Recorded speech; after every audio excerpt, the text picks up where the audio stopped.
Tonight, we are not stepping into the clean, heroic Wild West that movies keep selling you.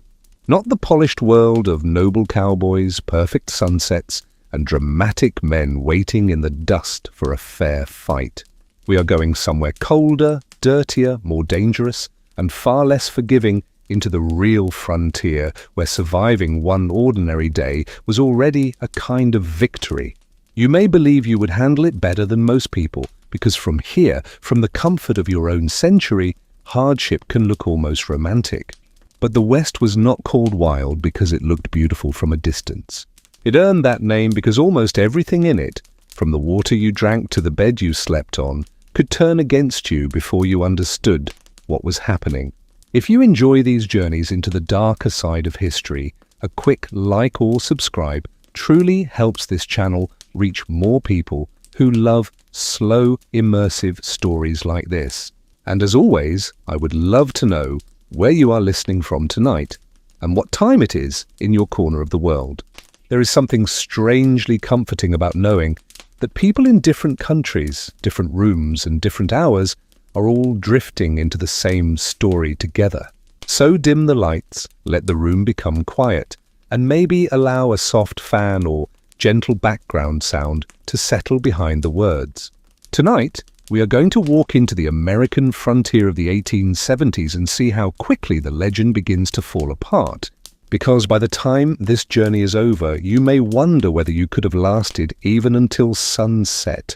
Congratulations, you have just opened your eyes somewhere in the American Wild West of the 1870s.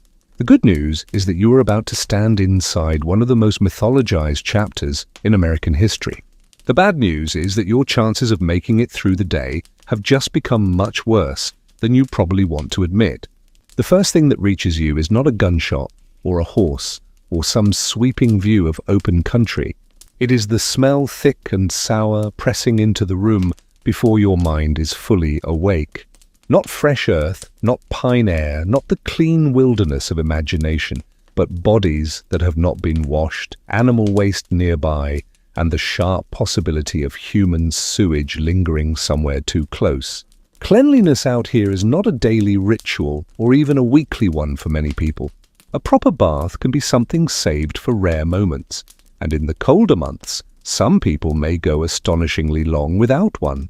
When water is hard to find, carry, heat, and protect, using it simply to make yourself smell better begins to look like wasteful luxury. You try to sit up, and then you notice the bed beneath you is hardly a bed at all.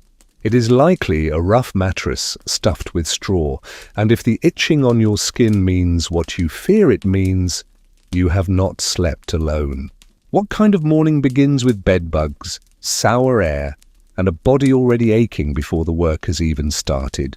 When you stand, your muscles protest as though you spent the previous day fighting the ground itself. That is because frontier life does not give the body much rest, and it certainly does not protect it from repetition, strain, or damage. Here, your body is not something you optimize, stretch, or recover carefully. It is the main tool you own, and it is used until it wears down. There are no weekends waiting at the end of the struggle. There is no paid time off, no comfortable chair, no polite concern about whether the work is damaging your back or grinding your joints. Whether you are farming, mining, cutting wood, hauling water, or handling animals, dawn begins. The labor and darkness decides when it stops. You may think your modern life is demanding, and perhaps it is in its own way. But frontier work belongs to another category entirely, the kind of labor that changes the shape of a person over time.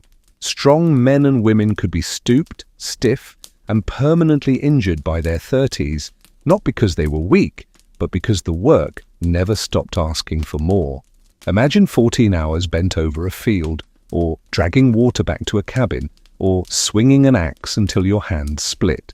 Imagine going underground into a mine where the air is bad, the dark presses close, and one mistake above you can bury you alive. If the average life here feels painfully short, it is not because people lacked courage, but because courage cannot rebuild a body forever.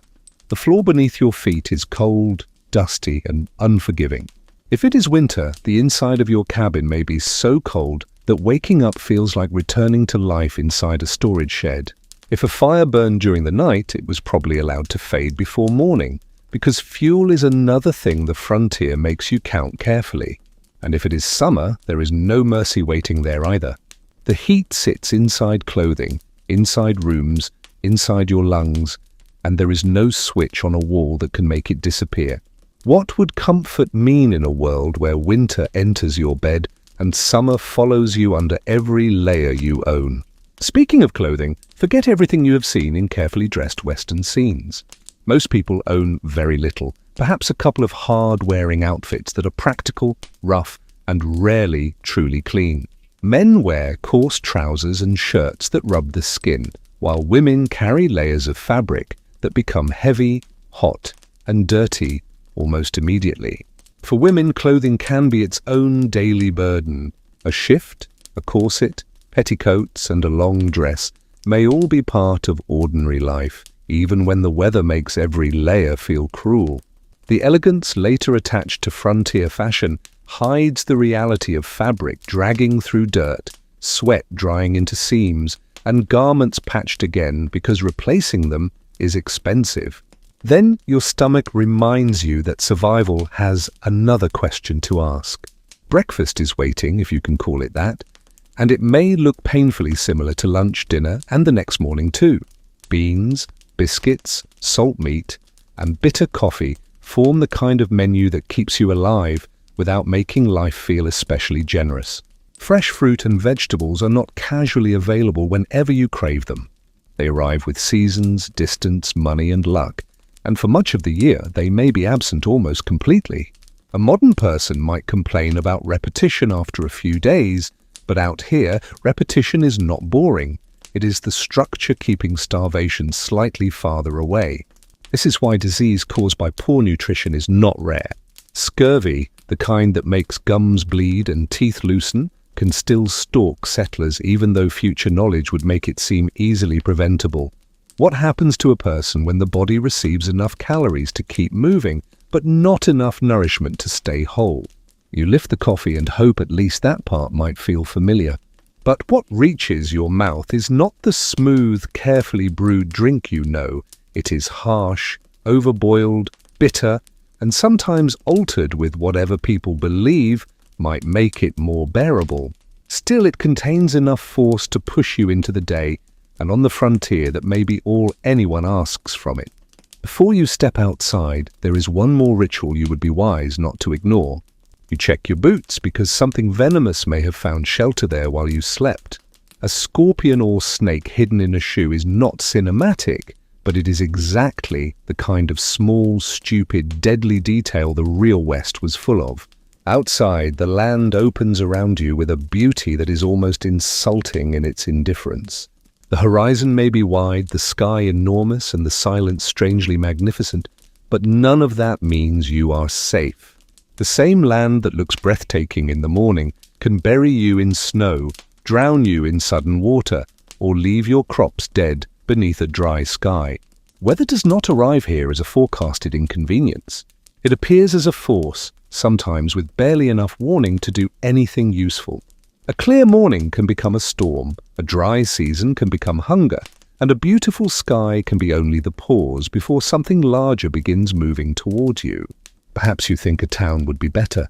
After all, people gathered together should mean protection, order, and some kind of civilization. But the moment you reach a frontier town, you begin to understand that civilization can bring its own diseases, smells, dangers, and disappointments. The streets are not walkways laid out with clean intention. They are often dirt tracks shaped by use, turning to mud when rain comes and choking dust when the air goes dry. Buildings stand where convenience placed them, and the town can feel less designed than accumulated, as though people arrived faster than order could follow. Then the smell returns, stronger now. Horses are everywhere, and where horses are everywhere, manure is everywhere too. Without organized sanitation, without street cleaning, without the invisible systems you take for granted, waste gathers in public life until it becomes part of the town itself. Flies move through the air, landing where they please, carrying what you would rather not think about. The same streets that connect people also connect filth, food, animals, and disease. Is it any wonder that illness can spread through a place like this, faster than news, faster than warning, faster than fear? You pass the saloon, and for a moment your mind may try to decorate it with the version you know. Swinging doors, polished glasses, laughter, a piano somewhere in the corner, men with sharp hats and sharper timing. But the real place is often rough, cramped, badly built, and far more likely to smell of stale alcohol, sweat, smoke, and trouble than romance. The liquor is not the fine amber drink later stories would like you to imagine. It may be raw, harsh alcohol, altered with unpleasant additions to make it seem stronger or more exciting. A single drink can be dangerous not because it makes a man poetic, but because no one is carefully protecting what went into the bottle. The saloon also holds one of the frontier's most reliable threats: men with weapons, exhaustion, anger, and alcohol inside them. Violence here is not usually the clean duel of two honorable opponents standing under the sun. More often it begins with an insult, a debt, a shove, a card game, a drink too many, and then everything happens too quickly to become legendary. You notice weapons, but even that detail is less simple than the movies taught you. A gun is not only a symbol of masculine drama, it is also a tool for hunting, for warning, for defending against animals, and for surviving distance. Out beyond town, to travel unarmed can feel less like peace and more like foolishness. Yet many towns do not want armed strangers walking freely through their streets. Some places require visitors to hand over their firearms inside town limits, because even people of the time understand what too many guns and too much drinking can become. The famous violence of places like Tombstone is tied not to the absence of rules, but often to the breaking of them. So much of what you think you know begins to crack. The quick draw, the fair duel, the honourable gunman meeting another at noon, all of it belongs more to later imagination than to ordinary frontier reality. Real violence is uglier, faster, less balanced, and far less interested in giving anyone a dramatic final line. Further down the street you see the doctor's office, and somehow that may be more frightening than the saloon. Medical care in this world can save you sometimes, but it can also injure you, poison you, or do nothing at all while your body fails. If you were hurt here, would you fear the wound more or the person claiming they knew how to treat it? Many frontier doctors have limited training by modern standards, and some have almost none. They work with poor tools, incomplete knowledge, and treatments inherited from theories that future medicine will leave behind. A cut that would barely worry you today can become infected, spread through the body, and turn into a death sentence. Surgery is worse to imagine. Anesthesia may mean whiskey, morphine, or simply endurance, while cleanliness is not understood with the precision it will later demand. A blade may remove the damaged limb, but infection can still come afterward like a second attack. Common remedies can be as dangerous as the illnesses they claim to cure. Bloodletting, mercury, arsenic, harsh purges, and other treatments may weaken the body when it most needs strength. In a world where pain is everywhere and knowledge is incomplete, survival can depend less on medicine than on luck. Dental problems are another quiet torment. A bad tooth may be endured for months or years because the cure often means crude extraction without real relief from pain. By the time someone finally loses the tooth, the suffering may already have shaped their face, sleep, and temper. For women, childbirth can be one of the most dangerous frontiers of all. The same place that demands children for labor and continuity also risks taking the mother while bringing that child into the world. Remote settlements can turn pregnancy into a long approach toward danger, with too little help waiting at the end. You move on, but the town keeps revealing itself as a place where ordinary acts carry hidden risk. Lunch at a small eating place may not be much different from breakfast, except now the meat may be tougher, older, or closer to spoiled than anyone wants to admit. There are no food safety rules standing between you and dysentery, and no clean hospital waiting if your stomach becomes the beginning of something worse. While you eat, you hear people speaking in low voices about danger beyond town. There are stories of attacks, robberies, lone travelers disappearing, or settlements tense with fear and rumor. Some of these stories grow larger in the telling, but the frontier does not need exaggeration to be dangerous. The violence involving native peoples is far more complex than the simple frontier myths suggest.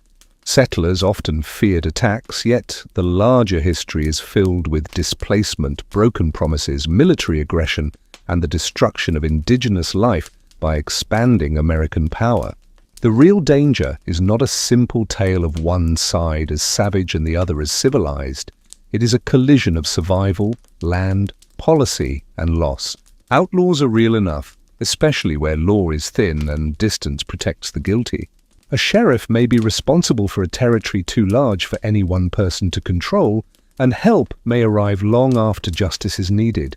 In places where formal courts are weak or absent, anger can dress itself as justice, and a crowd can become judge, jury, and executioner. If someone accuses you of stealing a horse or taking cattle, truth may not move fast enough to save you.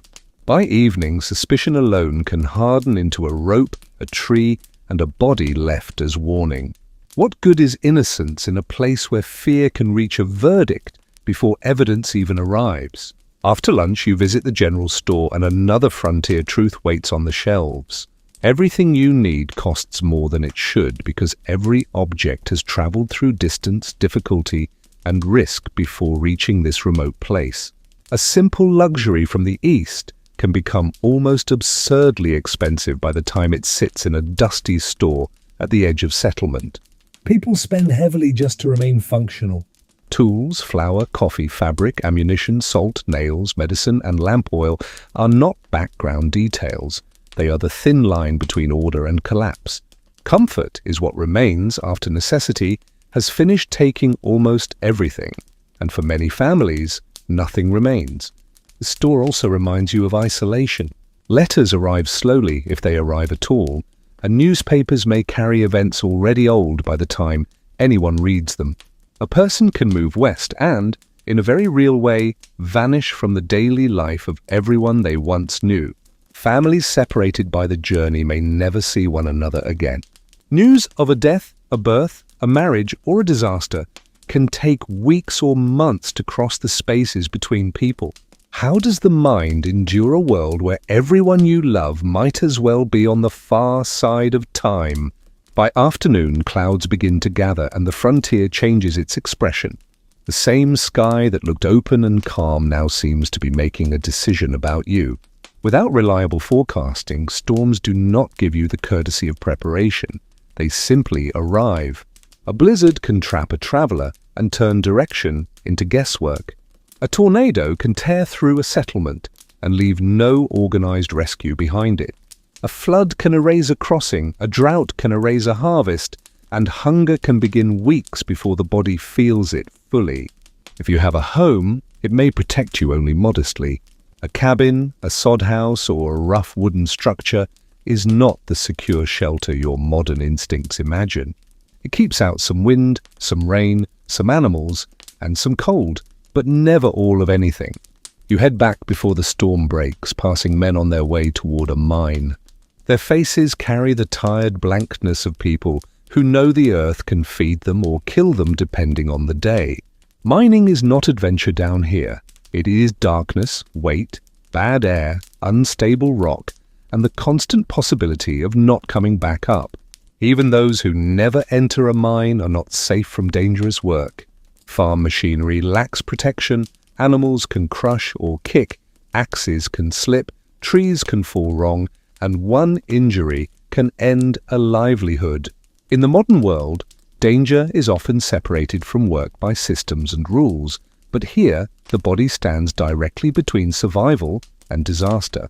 You reach your cabin as rain begins to strike the roof, and you notice the leaks, several of them, each one finding its own path down into the room.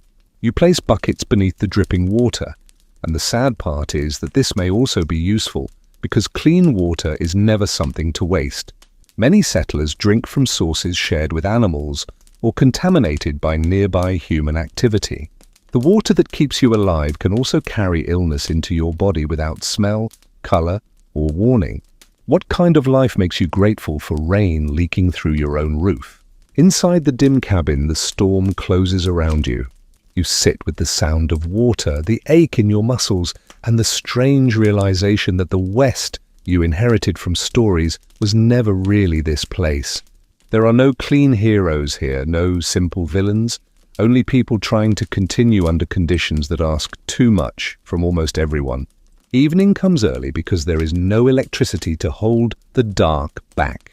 Candles and oil lamps offer small circles of light, but every flame is also a risk. A careless spark can take a house, a block, or even an entire town, and there is no modern fire department waiting to rescue what you lose. You prepare for bed with the exhaustion of someone who has only spent one day in this world and already feels worn down by it. Your stomach is unsettled, your body hurts, and your attention has been forced to stay alert in a way modern life rarely demands.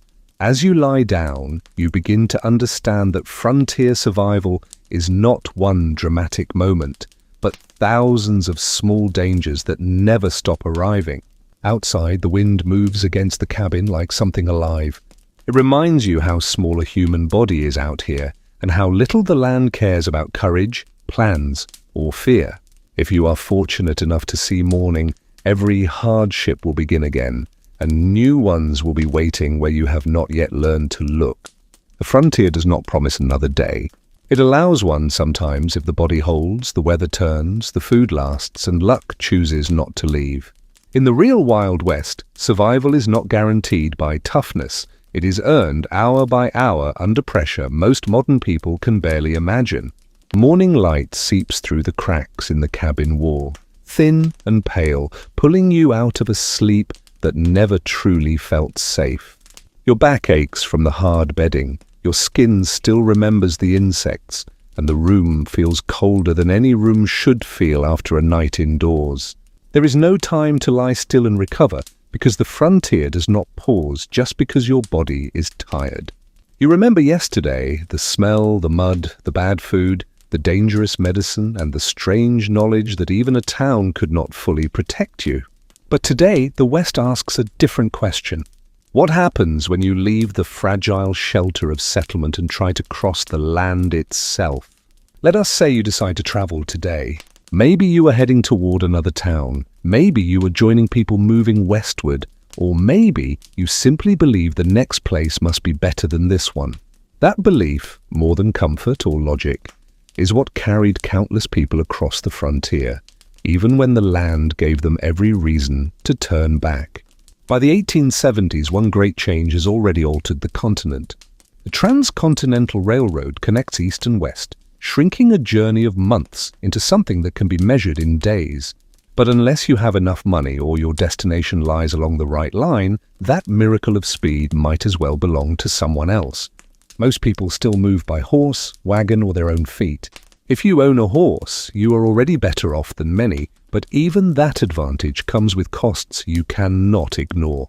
A horse needs feed, gear, care, and protection, and if it becomes injured in the wrong way, the solution may be a bullet rather than treatment. Riding sounds romantic only to those who have not done it for long enough. A saddle is built to help you control an animal, not to make your body comfortable hour after hour. By noon, your thighs burn, your back stiffens, and every sudden movement from the horse reminds you how quickly height can become injury. A snake in the grass, a sharp sound, or a shadow in the wrong place can startle the animal beneath you.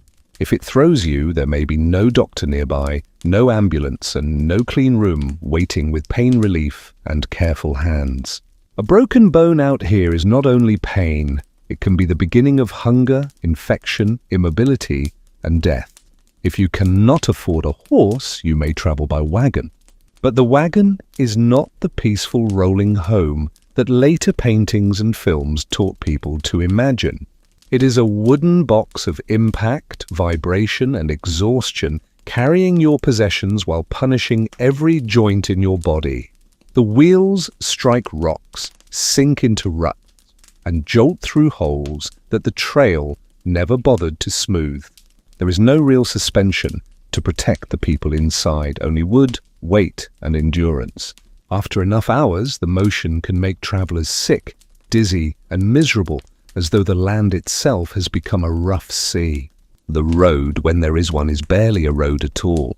It is a line made by those who suffered through before you, a scar of wheels and hooves pressed into dirt. When rain falls, it becomes mud that grips the wagon, and when the weather dries, it becomes dust that fills the mouth and eyes until even breathing feels like work. A wheel can crack miles from help. An axle can snap in a place where there is no spare part, no workshop, and no one obligated to rescue you. How far would your confidence carry you if one broken piece of wood could stop your entire life in the middle of nowhere? Now imagine the journey is not short. Imagine you have joined a wagon train heading toward Oregon or California, chasing land, opportunity, or some promise repeated so often it began to sound like destiny. The trail ahead is not a road to a dream. It is a 2,000-mile test that has already taken more lives than hope likes to remember. The Oregon Trail became famous, but fame did not make it gentle. Hundreds of thousands attempted the route across the 19th century, and a significant number never reached the end. For many families, the journey west was not a beginning, but the place where someone they loved was buried beside the path. Some called it a long graveyard, and the phrase is not only poetic. Graves, markers, and forgotten resting places lined the route as families stopped just long enough to bury their dead before the pressure of distance forced them onward. What does grief become when you are not allowed to remain with it? Disease killed more people on the trail than arrows, gunmen, or the dramatic dangers remembered in popular imagination. Cholera could arrive through contaminated water and move through a wagon train with terrifying speed. A person might seem alive and strong in the morning, then be emptied by vomiting and diarrhea before nightfall, with no treatment strong enough to pull them back. Other illnesses follow the same cruel logic. Dysentery, typhoid, fevers, and infections spread through people already weakened by bad food, exhaustion, and poor sanitation. Children were especially vulnerable, and many parents crossed the continent carrying not only supplies, but the memory of small graves behind them. Medical help on the trail is barely help by modern standards. Someone may offer a remedy, a prayer, a dose of something bitter, or advice passed down through families, but most of it does little against serious illness. When sickness enters the wagon train, people do not ask whether science will save them. They ask who will still be alive by morning. Rivers become another kind of judgment. A wagon is made to roll, not to float, yet the route west demands crossing water again and again. Sometimes there is a ferry, sometimes a shallow ford, and sometimes people must gamble everything they own on turning a wagon into a temporary boat. Many crossings go wrong. A current catches the wagon, animals panic, ropes fail, and suddenly possessions, food, children, and livestock are all fighting the same water. One river can erase months of planning in minutes, and even those who survive may stand soaked on the bank with their supplies gone and winter still ahead. The Platte, the Snake, the Columbia, and other crossings became places of dread for good reason. They took animals, wagons, food, and lives, often from people who had already survived hundreds of miles. What kind of journey lets you come so far, only to ask for everything at the water's edge? And again, the real pattern is not the one that later stories repeated most loudly. Native attacks did happen, but they were far less common than many films and books suggested. In many cases, indigenous people offered guidance, trade, supplies, or help with crossings to migrants who were dangerously unprepared for the land they were entering. The greater killer was accident. People were crushed beneath wagon wheels, kicked by draft animals, drowned in rivers, injured by firearms they barely knew how to handle, or struck down by disease before conflict ever came near them. The frontier did not need enemies to be deadly. Ordinary movement across it was dangerous enough. Firearms brought their own irony. Many travelers carried guns for hunting and protection, but in inexperienced hands, protection can easily become another hazard. A careless loading, a dropped weapon, a nervous reaction, and the tool meant to preserve life could end it without any outlaw in sight. The psychological cost of the journey is harder to measure but impossible to ignore. A family might bury a child before breakfast, walk away from the grave by afternoon, and continue west because stopping meant missing the season, the pass, the chance to survive the next stage. Grief had to move at the speed of the wagon. There was no long mourning period on the trail.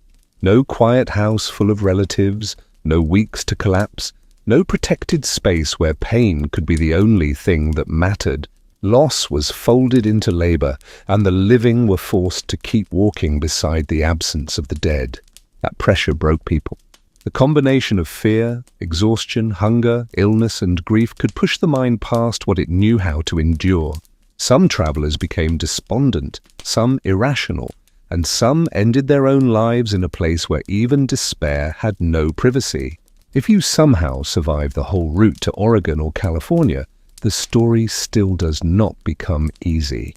Many people arrive with their money gone, their animals weakened, their supplies consumed, and their bodies marked by the journey. The promised land may be real in name, but it does not greet exhausted migrants with comfort simply because they suffered to reach it. Now suppose you choose a shorter trip instead. You are not crossing the continent, only traveling to a nearby settlement, a trading post, or a place where work might be found. Even then, the West does not divide danger neatly into great adventures and safe errands. A lone rider or small group can attract the attention of robbers. Stagecoach robberies may have been exaggerated later, but they happened often enough that people feared them for a reason. Distance protects criminals as much as it isolates travelers, and law may be many miles away when trouble appears. Nature remains the more constant threat. A sudden flood can trap you where minutes earlier the crossing looked harmless. Desert heat can drain your strength before you fully understand how much water you have lost, and winter storms can turn a familiar trail into a white emptiness with no direction left inside it. Stories like the Donner Party haunted the imagination because they revealed what the frontier could reduce people to under extreme conditions. When snow, hunger, and isolation close around travelers, civilization can become thinner than anyone wants to believe. Would you still recognize yourself after enough cold, enough starvation, and enough days with no rescue coming? Navigation itself is a fragile art. Maps may be incomplete, inaccurate, or unavailable, and directions can depend on landmarks that look different in poor weather or vanish into distance. A traveler who misreads the land can drift away from help without realizing the mistake until supplies are already low. Experienced guides are valuable, but not all guides are equally skilled or honest. Some know the route, some only claim they do, and some are overwhelmed by changing conditions like everyone else. Getting lost is not inconvenience here. It is a slow negotiation with thirst, hunger, exposure, and panic. As you move across the frontier, another truth begins to appear, one that films often flatten beyond recognition. The West is not populated by one type of person, one language, one story, or one dream. It is a meeting ground of peoples whose lives collide, overlap, cooperate, and sometimes break against one another. Chinese immigrants work on railroads, in mines, in stores, and in laundries, often under conditions more dangerous and less fairly paid than those given to white workers. Mexican families live across lands their ancestors knew before those lands became part of the United States. Black cowboys, laborers, soldiers, farmers, and settlers shaped the frontier too, even though later myth will push many of them into the margins. European immigrants bring their own languages, churches, foodways, and customs into Western towns and rural settlements. Native nations, each with distinct histories and cultures, are not background figures in someone else's story, but peoples whose homelands are being transformed around them. How much of the real West disappears when one simple cowboy image is allowed to stand in for all of this? Diversity, however, does not mean equality. The frontier gathers people together, but it also exposes them to prejudice, violence, exclusion, and economic exploitation. In a place where resources are scarce and institutions are weak, old hatreds can become practical weapons. Chinese workers face brutal discrimination despite performing labor that helps bind the continent together. They are given dangerous tasks, paid less, blamed during hard times, and sometimes driven from places they helped build. Their presence is necessary to the frontier economy, yet their acceptance is constantly denied.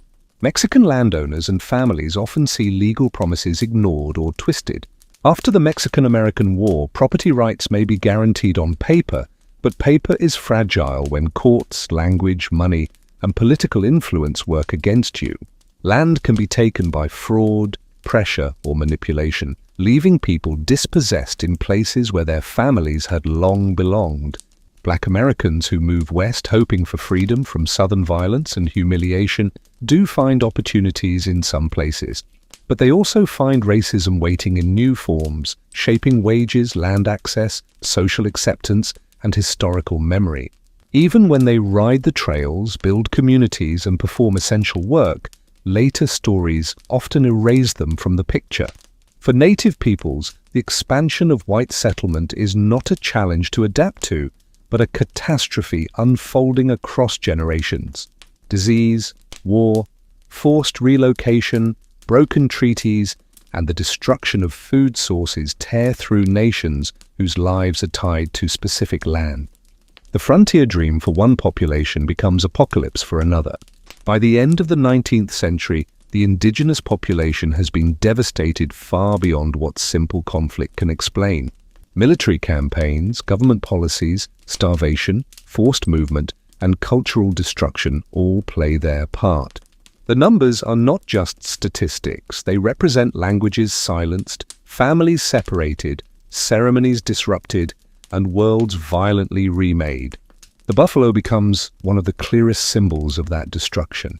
For Plains nations, it is food, shelter, clothing, tool material, economy, and spiritual presence bound together in one animal.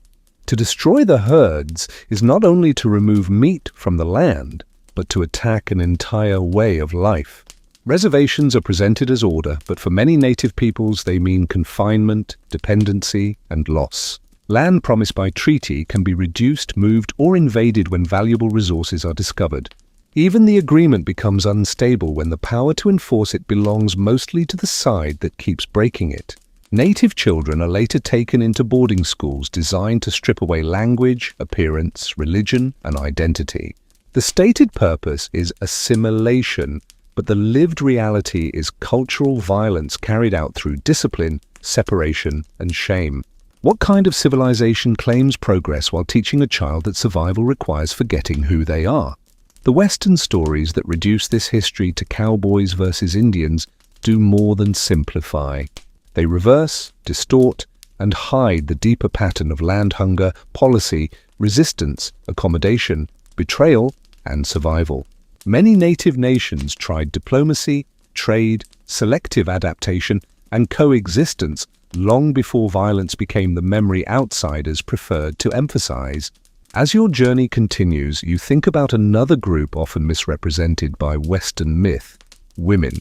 The frontier woman is rarely only the schoolmarm, the helpless figure, or the decorative presence waiting at the edge of a man's story. She is often one of the hardest working people in the entire settlement.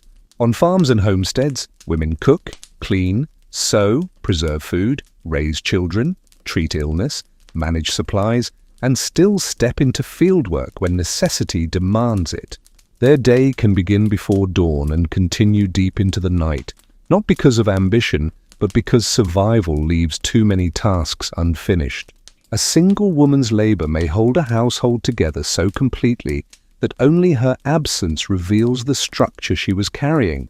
She may help plow, milk animals, deliver a neighbor's baby, fight off predators near livestock, and prepare food for children who are too young to understand how tired she is. If her husband dies, which frontier work makes entirely possible, she may be left to manage land, debt, business, children, and grief at the same time. How often did history call these women ordinary simply because their endurance happened inside daily life? Yet their strength does not mean they enjoy equal rights. In many places, married women face severe legal limitations over property, money, divorce, and custody. A woman can be essential to survival and still be treated by law as dependent, secondary, or invisible. Domestic violence is often treated as private, which means many women have little meaningful protection. The distance between neighbors, the weakness of law enforcement, and social expectations all make escape difficult. For some, the home that should shelter them becomes another frontier they must survive quietly. Unmarried women face a narrow path. Teaching may be respectable, though poorly paid, and often temporary until marriage is expected to end it. Other women earn money through boarding houses, nursing, sewing, laundry, or small businesses, carving economic space from a society that offers them few formal options. Then there are women working in brothels and saloons, later softened by mythology into tragic glamour. The reality is usually far harsher, shaped by poverty, abandonment, widowhood, coercion, addiction, disease, and violence. Even those who earn money may find respectability closed to them afterward, as though society is willing to use them but not receive them back.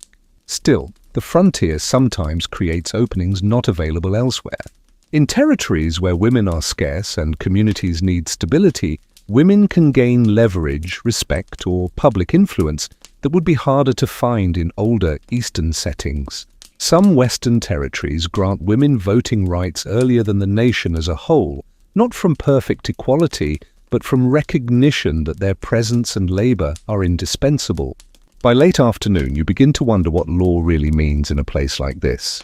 The West is not simply lawless, but law is uneven, thin, and often too far away to arrive in time.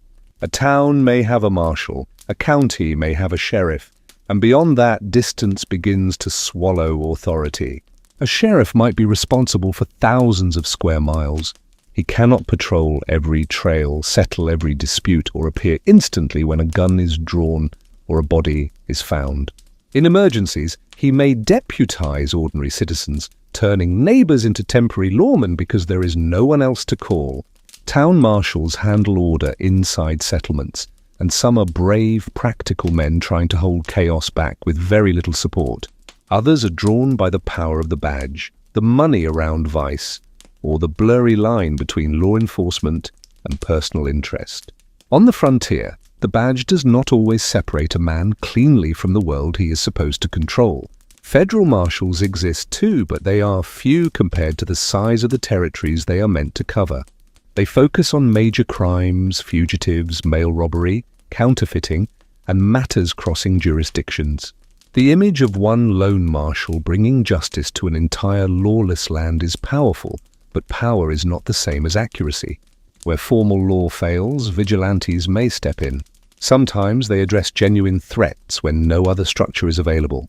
Sometimes they become prejudice, revenge, greed, and mob emotion wearing the mask of community justice. Punishment is harsh and often final. Hanging can be used for murder, rape, and sometimes theft, especially when horses or cattle are involved, because those animals represent survival and wealth. Prisons exist, but they are miserable, dangerous places, and many communities prefer swift death to the cost of keeping someone alive behind bars. The famous gunfight remains mostly a myth of later storytelling. Most violence comes from drunken arguments, domestic disputes, ambushes, robberies, land conflicts, livestock accusations, and moments where anger finds a weapon too quickly. It is not elegant, not fair, and rarely framed by the clean moral certainty that movies love. As evening comes, you need shelter. If you reach a town, perhaps there is a hotel or boarding house, but you should not imagine softness waiting behind the door. A room may contain a narrow bed, a basin, a chair, and enough insects to make you reconsider the open air. Privacy is thin. Walls carry voices, coughs, movement, arguments, and sometimes every uncomfortable sound a stranger can make nearby. In crowded places, you might even share a bed with someone you have never met, because money and space matter more than modern boundaries. The sheets may not be clean. The outhouse is shared. The light is weak, and the air may feel stale with the bodies of travelers who arrived before you. A night indoors is safer than many alternatives, but safety here often arrives with its own discomforts attached. Even the cost matters. A simple bed can consume a painful portion of a worker's daily wages, making shelter a calculation rather than an assumption. Some travelers choose barns, stables, wagons, or the ground because saving coins today might mean eating tomorrow. If you camp outside, you trade human discomfort for the older dangers of the dark. You need a fire, if fuel can be found, and a meal from whatever supplies remain. You sleep with little between your body and the earth, while the night gathers around you with sounds you cannot fully identify. A fire must be managed carefully. Too large, and it can escape into grass or brush and become destruction beyond your control. Too small and cold may work through your clothes while you sleep, slowly lowering your body's strength until waking itself becomes uncertain. Cooking over a campfire is not simple nostalgia. It requires skill, timing, fuel, water, patience, and the ability to work without the tools modern people depend on. The result may still be half burned, half raw, and eaten anyway because hunger has a way of lowering standards. When full darkness falls, the frontier becomes psychologically different. The world you could judge by sight becomes a world of sounds, guesses, and imagined movement. Coyotes call in the distance, the wind moves through grass, and something small shifts near your bedding just when you were beginning to relax. Modern people are not used to darkness this complete. Streetlights, screens, engines, buildings, and neighbors usually soften the night into something managed. Here, darkness has depth, and the mind begins filling that depth with everything it fears.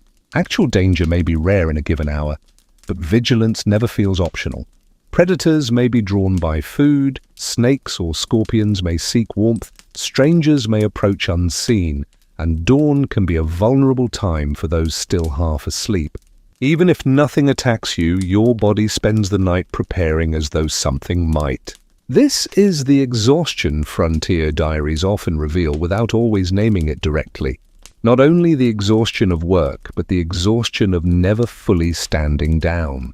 How long could a modern mind endure if even sleep required negotiation with fear? As you drift toward uneasy rest, the day begins to arrange itself in your memory. Travel here is not adventure in the clean sense, not the grand movement of brave silhouettes across a glowing horizon. It is bruises, broken wheels, dirty water, bad maps, lost children, buried relatives, and the constant need to make decisions with incomplete information. If you survive the night, maybe tomorrow brings you closer to your destination.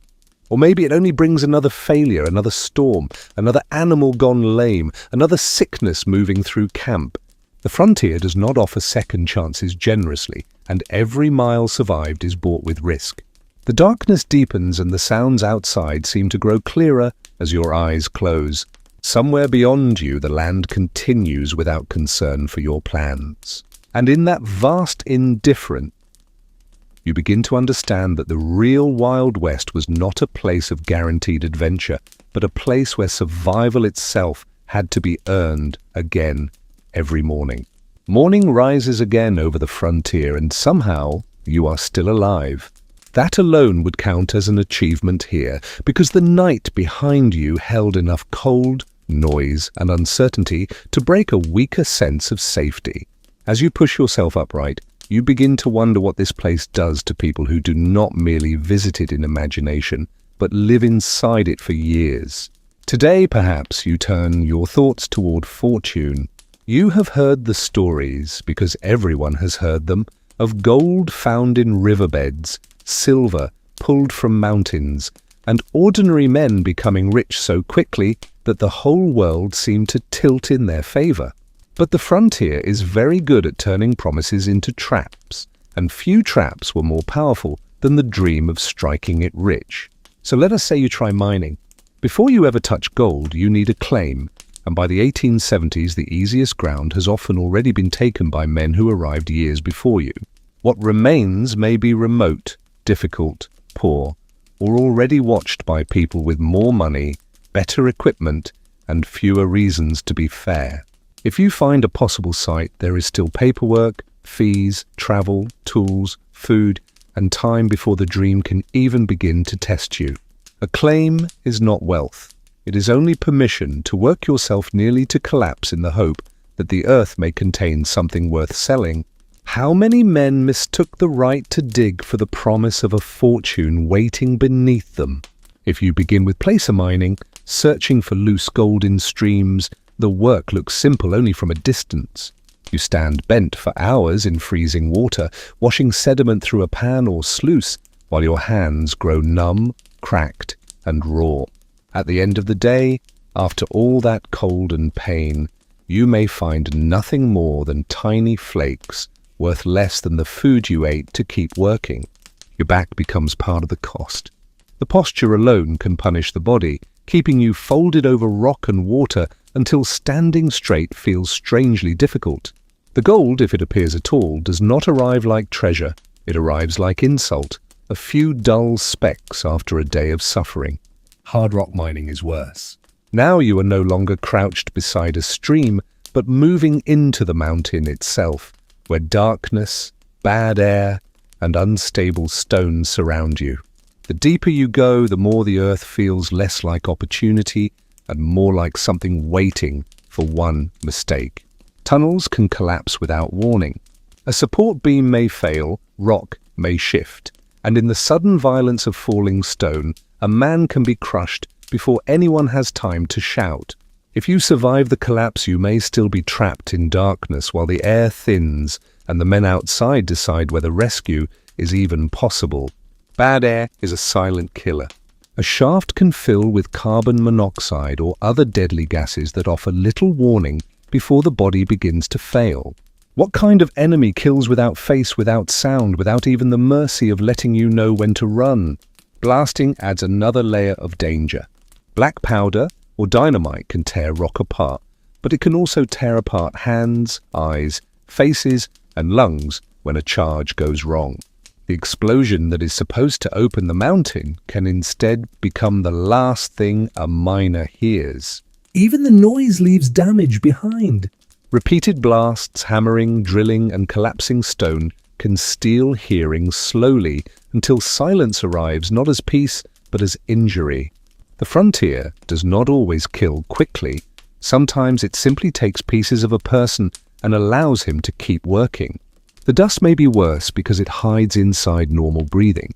Fine particles enter the lungs day after day, slowly building toward disease that will later make every breath a struggle. A miner can survive the cave-in, survive the gas, survive the blast, and still be killed years later by what he inhaled while earning a wage. Mercury and other toxic substances used in processing ore can poison the body in ways people only partly understand. Tremors, confusion, weakness, and strange changes in the mind may appear, but the connection between labor and ruin is not always acknowledged. The mind does not merely threaten the body from outside, it can enter the blood and begin its work there. There are almost no meaningful safety protections standing between workers and profit. Owners want ore removed, investors want returns, and injured men are often treated as replaceable costs of business. If your hand is crushed, your lungs ruined, or your leg broken, the mine may continue the next day as though your life were only a pause in production. And what is the reward for this risk? The myth says that a lucky man may walk away rich, but the common reality is wages barely enough to survive. By the 1870s, many miners work for companies rather than themselves, trading the fantasy of independence for long hours, danger, and a few dollars a day. Often, the people who profit most from mining towns are not the miners. Storekeepers, saloon owners, bankers, brothel operators, and suppliers can make steady money from the dreams of men who rarely find what they came for. Is the real gold in the ground or in selling hope to people desperate enough to dig for it? Mining towns themselves are rough, unstable places. They gather young men, alcohol, exhaustion, disappointment, money, and weapons into streets that rarely have enough order to hold all of it. A place built around sudden wealth and constant danger does not easily become gentle. Sanitation is usually terrible. Waste gathers where people live, eat, drink, and work, and water sources can become contaminated before anyone fully understands the consequences. In warm weather, the smell rises, flies move between filth and food, and disease finds the town almost as quickly as newcomers do. If you do find valuable ore, another problem begins. Turning it into money means dealing with buyers, banks, scales, prices, and people who may know exactly how vulnerable you are. A man carrying gold dust or ore is not only a worker, he is a target. Some towns have no real banks at all. You may be forced to carry your wealth, hide it, exchange it at poor rates, or trust someone whose honesty cannot be verified. What does wealth mean if possessing it makes you more afraid than being poor? Where banks exist, they are not always safe. Regulation is weak, failures are common, and some men use a respectable counter and a locked door to perform theft with better clothing.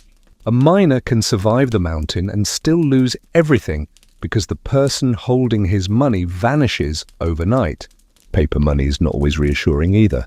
Bills issued by individual banks can rise or fall in value depending on reputation, distance, and trust. Counterfeits circulate, and even careful merchants can be fooled, turning exchange into another frontier gamble. Gold and silver coins are safer in one sense, but heavier and more visible in another. To carry hard money is to carry temptation in your pocket, and everyone knows it. The frontier keeps repeating the same lesson. Every form of security creates a new kind of danger. Perhaps mining no longer seems wise. Maybe you look toward ranching instead because cattle, open range, and horseback labor have been wrapped in more romance than almost anything else in the West. Surely you think life under the sky with animals and land must be cleaner and healthier than crawling into a mountain. But ranching begins with money. You need land, cattle, equipment, shelter, water access, and enough supplies to survive until profit arrives, if it arrives at all. Many aspiring ranchers begin not with freedom, but with debt and a dangerous dependence on weather, markets, and luck. The land can betray a rancher quietly. A dry season can reduce grazing to dust, leaving cattle weak while water sources shrink and disappear. You can watch your wealth thin in the ribs of the animals, one hot week at a time. Winter can be just as cruel. A severe season may trap or starve cattle in enormous numbers, destroying years of work under snow and ice. The famous disaster of the late 1880s would reveal exactly how fragile the cattle empire could be when weather turned against it. Disease also moves through herds with terrifying force. Texas fever, anthrax, and other illnesses can reduce an investment to carcasses before anyone has the means to stop it. A rancher may begin the year counting profit and end it counting bodies. Predators take their share too.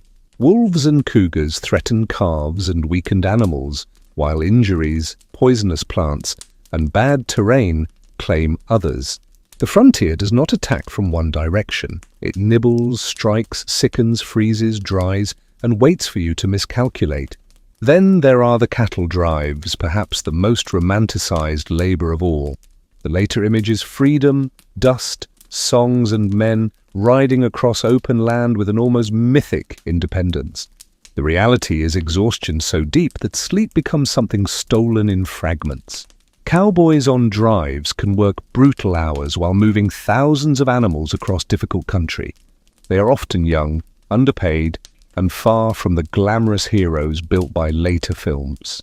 Their job is not to look noble against the sunset, but to keep a living mass of nervous muscle from destroying itself and everyone nearby.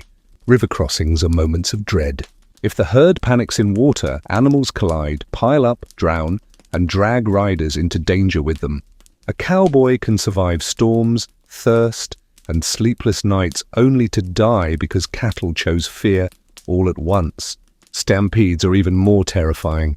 A flash of lightning, a strange sound, or a sudden movement can turn thousands of heavy animals into a moving wall of force. What could one human body possibly mean beneath the hooves of creatures weighing more than half a ton each? The cowboy's daily life is far from comfortable. Pay is low, food is repetitive, and medical care is whatever the cook, another hand, or luck can improvise. Beans, salt pork, biscuits, dust, sweat, and danger form a rhythm that leaves little room for romance. Many cowboys are black, Mexican, or mixed-race men whose labor will later be minimized or erased by the popular imagination. They do essential work in harsh conditions while still facing discrimination in pay, status, and recognition. The West depends on them, then later forgets them when building its cleanest legends. Injury is common.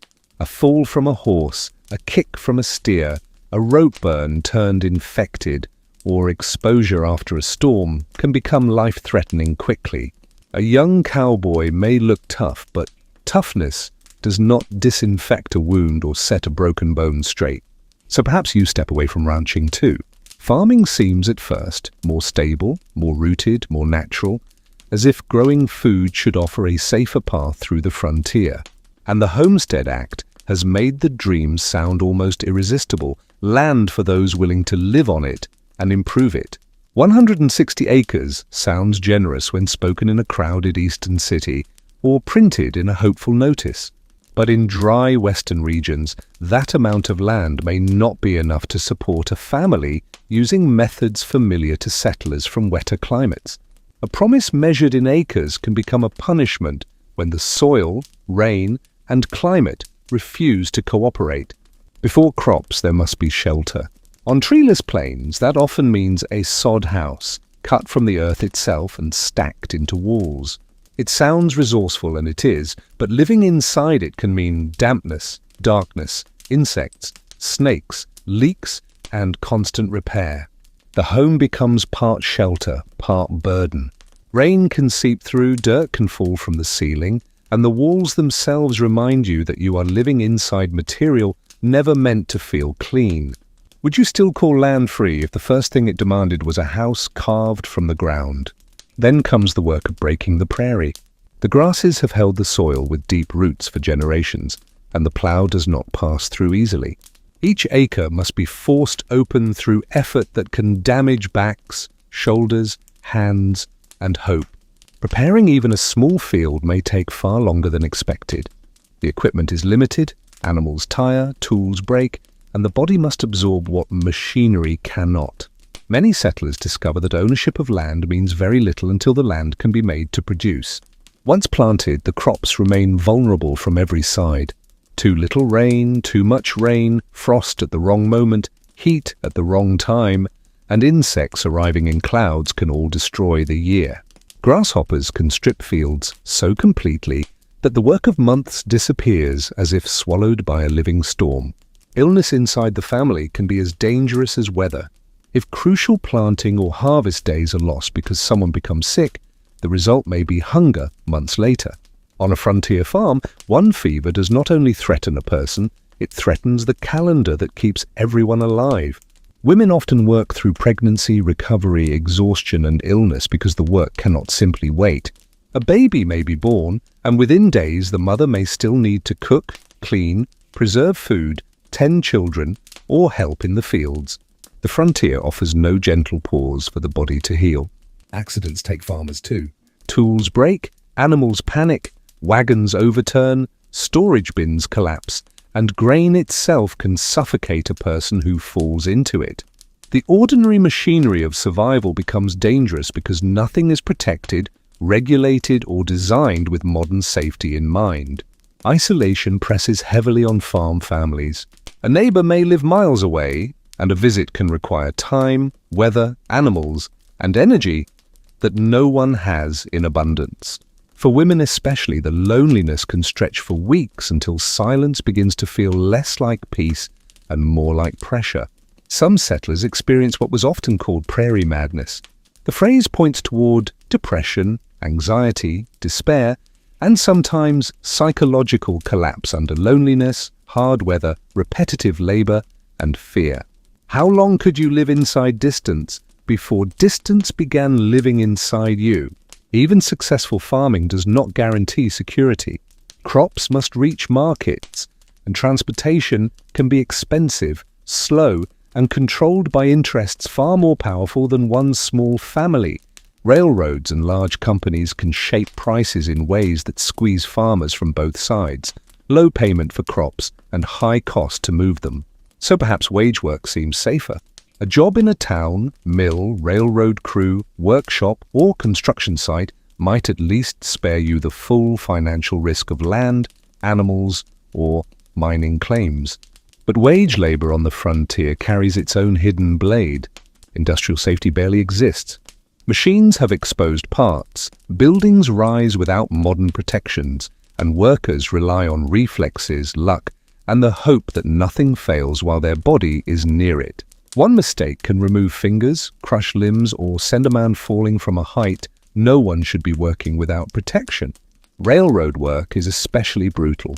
Men lay track under punishing conditions, lifting, hammering, blasting, and enduring heat, cold, exhaustion, and accident at a pace demanded by investors and expansion. Chinese workers, in particular, are often pushed into the most dangerous tasks, including explosive work through mountain terrain. The hours are long and the pay is low. A 10 or 12-hour day, 6 days a week is normal, and that is for adults whose bodies are already being spent quickly. Children may work too, not because childhood has ended naturally, but because poverty and labor demand it. A child in this world may be small enough to fit where adults cannot, but that does not make the danger smaller. Their inexperience, size, and lack of power make them especially vulnerable to injury and exploitation. What does childhood mean when the economy sees small hands as tools? Workers have few protections. An employer can reduce wages, fire a man, withhold pay, or punish complaints with little fear of consequences. Those who organize or protest risk being branded troublemakers, and in a small region, that label can follow them from job to job. Company towns create an even tighter trap. The employer owns the housing, the store, sometimes the tools, and often the currency used to pay wages. Workers buy at inflated prices, fall into debt, and discover that leaving requires savings the system is designed to prevent. This is not freedom in the clean frontier sense. It is dependency dressed in the language of work, where the same company gives wages with one hand and takes them back with the other. The West promises independence, yet again and again it builds new ways for people to be trapped. By now you begin to notice something deeper than any single occupation. Frontier life changes not only what people do, but how they experience time itself. The world here is not measured by glowing screens, precise schedules, and digital reminders, but by daylight, weather, seasons, and unfinished tasks. People rise with the light because light is useful. They sleep after dark because artificial illumination is limited, costly, smoky, and dangerous. The length of the working day expands and contracts with the sun, and the body learns a clock older than machinery. Work is not neatly divided into shifts. It ends when the field is ploughed, the herd is moved, the ore is hauled, the food is preserved, or the storm makes continuation impossible. During harvest or roundup, people may work until exhaustion becomes normal and rest becomes something taken only because the body refuses to continue. In winter, some rural labor slows, but that does not mean comfort arrives. Cold, repairs, animal care, food stores, illness, and confinement bring their own demands. The frontier has seasons of different labor, not seasons free from hardship. Punctuality, as you know it, has limited meaning in much of this world. Without clocks everywhere and without many reasons to divide the day into exact units, people speak in broader terms: morning, after dinner, before dark. The railroad will bring stricter time to the West, but outside its reach, the sun remains the clock most people obey. Leisure exists, but it is modest and hard-earned. After a day of work, complex entertainment is often beyond what tired bodies can manage. A story by the fire, a simple card game, a shared song, or a few quiet words may be enough to mark the difference between labor and sleep. Music carries more weight because it is not endlessly available. A fiddle, a harmonica, or a guitar can transform a gathering because sound made by human hands is a rare pleasure. In a world without recordings, every tune exists only while someone is able to play it. Books and newspapers are precious. A single book may pass through many hands, read aloud to neighbors, or kept carefully until its pages soften and tear. A newspaper may be old by the time it arrives, but people still study it closely because any connection to the wider world matters. Sports and games are simpler, built from bodies, animals, and whatever objects can be found. Baseball is growing, horse racing draws attention, shooting contests test useful skills, and children play with little more than space and imagination. Entertainment here rarely separates itself completely from survival. Even play often echoes the abilities life demands. Community celebrations become major events because they break the monotony of isolation. A 4th of July gathering, a harvest festival, a dance or a church event can draw people from far apart. For a few hours, the frontier becomes voices, food, movement and laughter, and perhaps that is why such moments matter so deeply. As the day begins to close, you feel the accumulated weight of these lives. Every path you considered, mining, ranching, farming, wage labor, carried its own dangers, its own disappointments, and its own price paid by the body. The real West did not ask what dream you had, it asked what you could endure after the dream became work. The people who survived were not simply brave in the theatrical sense. They needed physical stamina, practical knowledge, emotional toughness, and the ability to keep acting while afraid, tired, grieving, or injured. Would you have possessed that kind of strength, not for a scene, not for a crisis, but for years? Darkness gathers again, and with it comes a silence that feels almost physical. No engines, no electric hum, no distant traffic, only wind, insects, animals, and the small sounds of human shelter trying to hold against the night. The quiet can feel peaceful for a moment, until you realize how much modern noise has been protecting you from hearing emptiness. Above you, the sky begins to fill with stars. Without electric light to erase them, they appear in a brightness many modern eyes never truly see. This is one of the few gifts the frontier gives without poison in it. A night sky vast enough to make hardship feel for a breath almost sacred.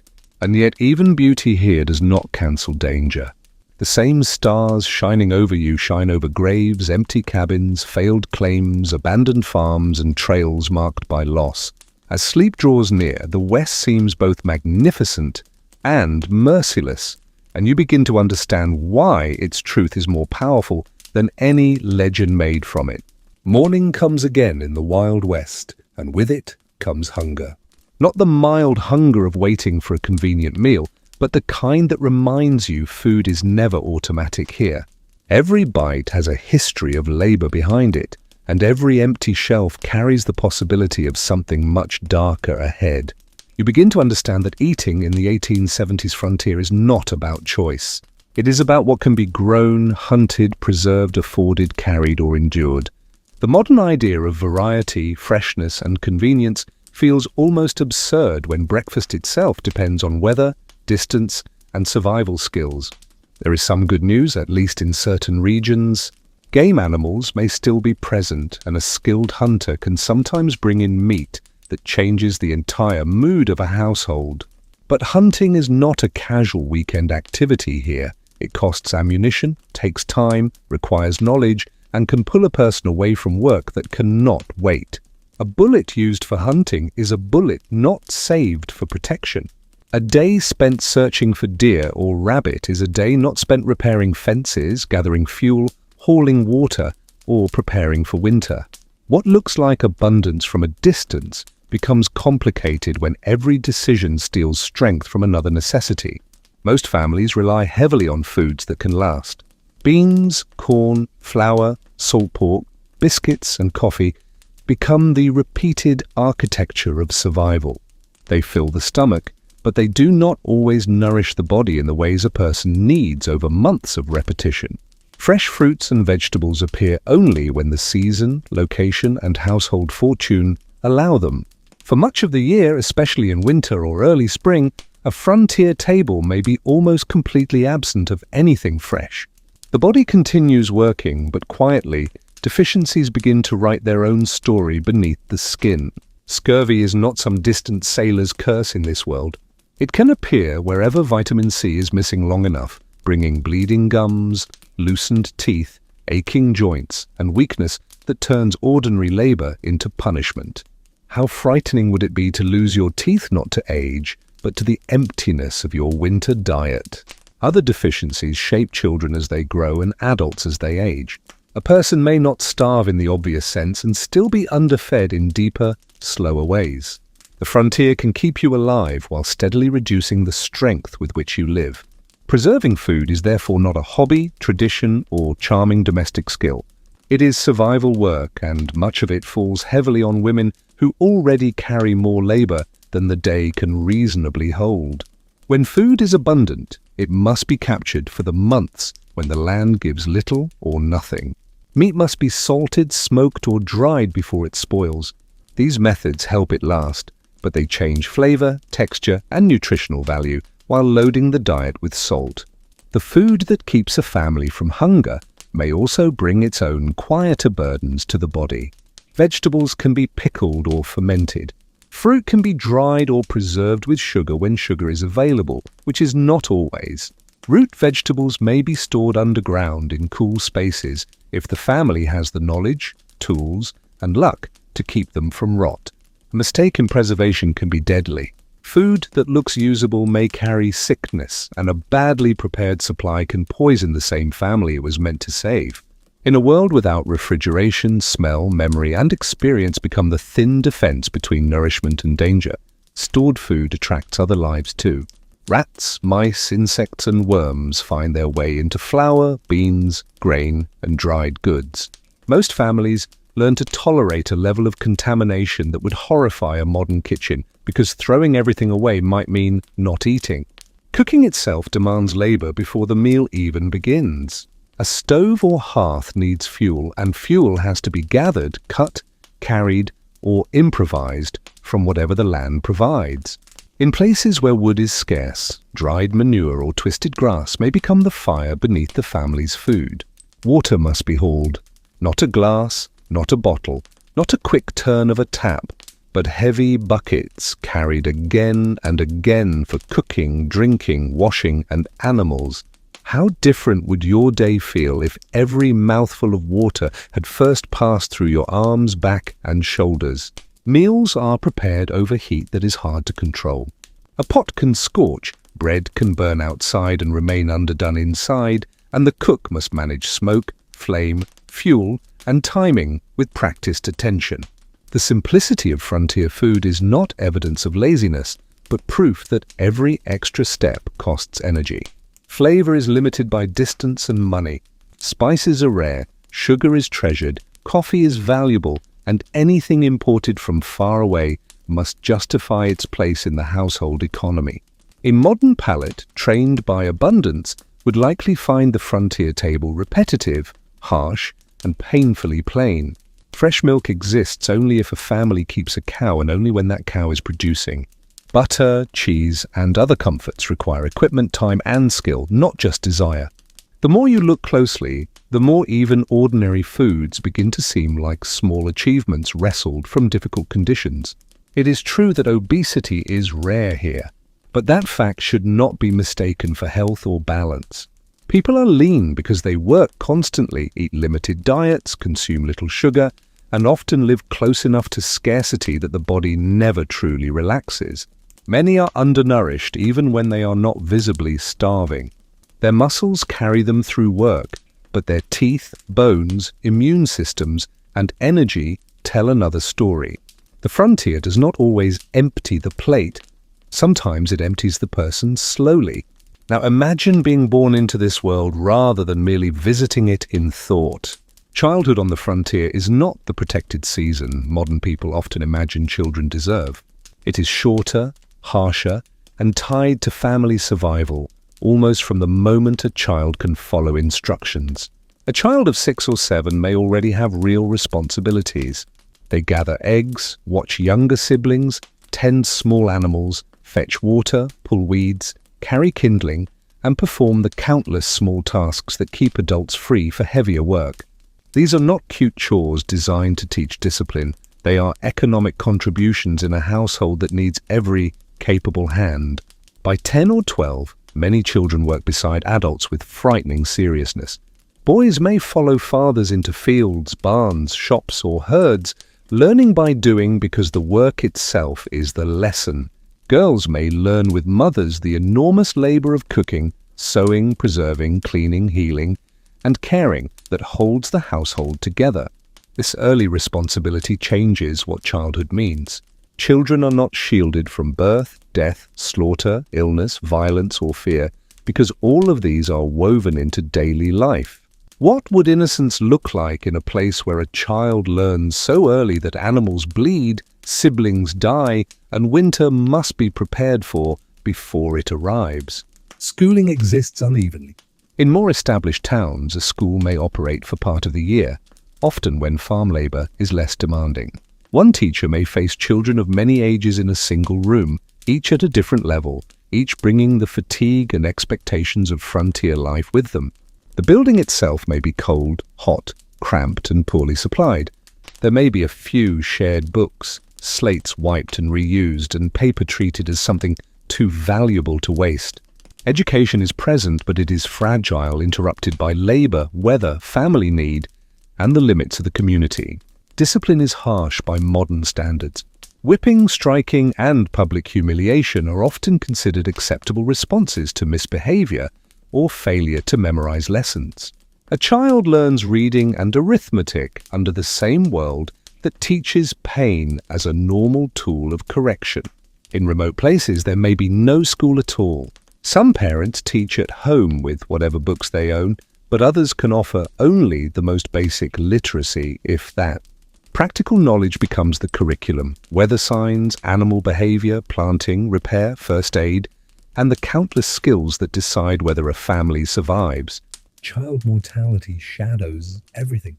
A shocking number of children die before adulthood, especially in the earliest years, when disease, accident, and poor medical care strike hardest. Illnesses that later medicine will prevent or treat easily can sweep through families and leave empty beds behind. Measles, diphtheria, scarlet fever, whooping cough, and other diseases can kill or permanently harm children with terrifying regularity. Accidents claim many more because child safety, as a modern concept, barely exists in an environment built around work, fire, tools, animals, and open hazards. How does a parent keep tenderness alive when the world keeps demanding that tenderness prepare itself for loss? Many children grow up watching siblings die. Parents may give a later child the same name as one who died before, not from coldness, but from a relationship with mortality very different from our own. Death is not hidden from the household. It sits at the table, enters the nursery, and follows the family into prayer. Healthcare exposes one of the widest gaps between your world and this one. If you become sick or injured in the frontier West, you cannot assume a trained professional, clean instruments, effective medicine, or even correct diagnosis. The first question may not be which doctor to call, but whether there is a doctor within reach at all. Many communities have no physician. Where one exists, his training may be limited, uneven, or rooted in medical theories that future science will reject. He may be confident, even kind, but confidence does not make bloodletting safe or infection less deadly. Without professional care, families turn to home remedies and folk medicine. Some remedies have real value, especially those based on plants and experience passed through generations.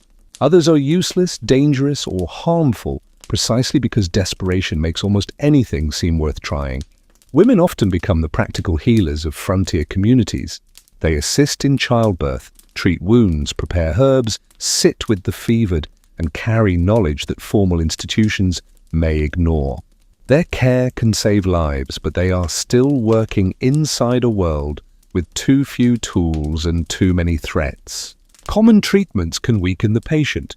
Purges, bloodletting, harsh compounds, and substances like mercury may be used with sincere belief while damaging the body further. The line between medicine and poison can become dangerously thin when science has not yet caught up with suffering. Patent medicines add another layer of deception. Bottles promise relief, cure, strength, and miraculous recovery, but many contain alcohol, opium, or poorly regulated ingredients that mask symptoms rather than heal causes. Would you recognize false hope if it came in a printed bottle with confident words on the label? Pain relief often comes with its own cost. Laudanum and other opium-based substances can ease suffering, but addiction may follow quietly. In a world full of pain and short on answers, dependency can begin as mercy and become another chain. Surgery is horrifying to imagine from the comfort of the present.